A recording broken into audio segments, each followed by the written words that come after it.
Hello YouTube, this is Richard, founder of ShortTermRentalSecrets.com and Airbnb Superhost. Today's video we're going to talk about 5 ways to screen your guests. So to be clear, I absolutely love the Airbnb community, and 99.99% of the guests that I've welcomed to my home have been great and are welcome back. But that said, we always focus on the pain, and what I want to try and do is eliminate and share with you some of the things that I've learned over time to help you avoid problems.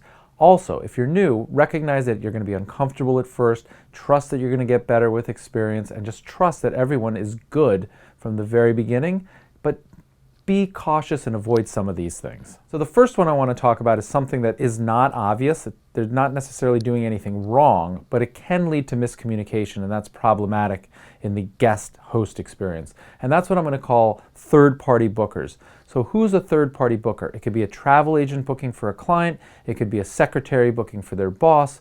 The problem with it is that since they're not communicating directly with me, I'm not setting their expectations, and we don't start to have that dialogue. And so basically, I want to be in communication with the person that's showing up at my house so that any questions that they had in advance have been addressed satisfactorily. I'm setting the expectations, and we're setting the right tone for a great guest host experience. What I've found on occasion is when there's that third party, there's miscommunication, expectations are different, and I've had incidents where people want to check out early, or they want their money back, or it's not what they thought, and I try and avoid those as much as possible. So the second one is that big scary thing that we all read about, and it actually keeps a lot of would-be hosts away from hosting, but it's really uncommon, so like no reason to shy away. But that killer party that everybody sees about and the place is trashed, like it does happen, it's really infrequent. So what do I do to try and deter that? I put it in all my listings that there's no parties, no events, no more than X number of people, and then I pay close attention to who's trying to book. Same day bookings, I really raise my antenna. No reviews, raise my antenna. I can get comfortable with them, but I ask questions. Anybody that, is in the same city and has a last minute reason to book, it better be valid. And then I just take a look at like their profile photo and about them, and I ask questions. So let me give you an example. Just recently I had somebody who wanted to book same day for a few hours. They were from New Jersey, which is a neighboring state, and they wanted a discount. And it got me questioning who they were. They had no reviews, and I took a look at their profile photo, and it was 3 guys. They looked like they were about 20, and one of them was actually holding a beer can. Now, I didn't think he was a great fit before, but when I took a look at his profile photo, I was certain it wasn't a good fit. And I'm not telling you to be discriminatory or jump to any conclusions. I'm just saying listen to your gut. Number 3 is try and have a good fit between like what you want your place used for and what it's actually used for. Now that doesn't make a lot of sense, but let me tell you some of the real life things that I've witnessed.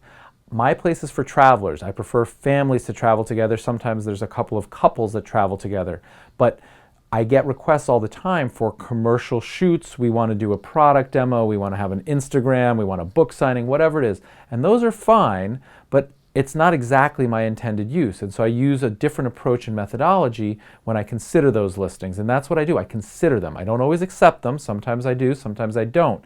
But when I do accept them, because it's a commercial use as opposed to a family or a business use, I charge 2x. Number 4.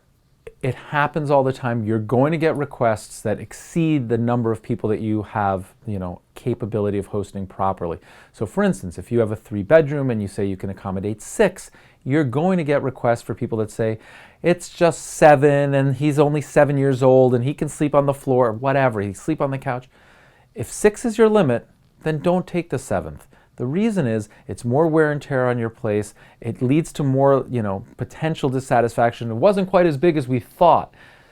If 6 is your limit, stick to it. Again, I don't want anybody hosting from like a position of weakness or needing the money.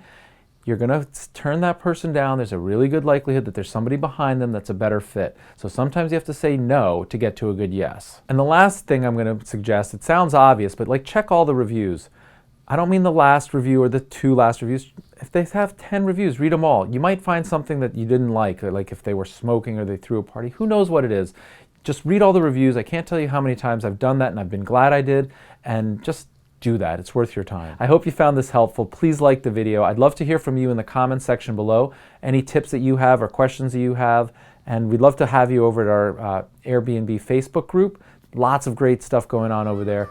Also, Instagram, check us out over there. And in the meantime, if you haven't subscribed, I implore you, please do. Namaste.